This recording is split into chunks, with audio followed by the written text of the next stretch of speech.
ఎన్నో తేలినాయి. అదినే మరదళ్ళ చీరలంట, అక్క ఇళ్ళ చీరలంట, అమ్మమ్మలు మన్మన్లకు వెండి పెట్టాలంట, దోండాలు పెట్టాలంట, తల్లిగారు బిడ్డలకు రాయి బిందెలు కొనిచ్చుడు, ఇట్లా ఎన్నో తేలినాయి. కానీ అన్ని తేలినాయి కానీ గీ అత్తగూడల చీరలు ఓలు కని పెడతలేరు.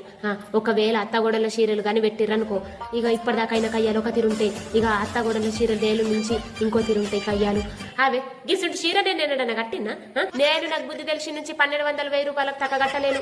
ఊసి పేలక లెక్కున్నది నువ్వు తీసుకొచ్చిన చీర. ఎన్నడు కొన్న వెనుక లగ్గమైన నుంచి అత్త మరి గీ చీర కట్టుకో, ఇగో గీ చీర మంచుందా మరి చీర కొనుక్కో అని ఎన్నడన్నా పైసలు ఇచ్చినవా, ఎన్నడన్నా గొంకొచ్చినవా? అవి నీ చేతులతో నాకు ఎన్నడు పెడతావు? ఇక ఇదంతా నువ్వే వదిచ్చినవా? ఇదంతా నేను వదిచ్చింది కాదా? నాకు ఇలా ఒక చీర తీసుకురాగానే ఒడిచిపోతుండే నీ ముళ్ళే అని ఇట్లా తిడుతుంది. ఇక అత్త ఒకవేళ కోడలకు తీసుకొచ్చింది అనుకో, ఆ చీర కోడలకు నచ్చలేదనుకో, గిసుంటి చీర తీసుకొచ్చింది, ఏమైతున్నది చీర సల్లా పేకుండా అయిపోతుండే అని ఇట్లా గులిగిందనుకో, ఇక అత్త చూసిందనుకో, అత్త ఏమంటది కోడలకు, అవే ఇంకేసుడు చీర తీసుకొస్తారు, ఏమైతే చీరకు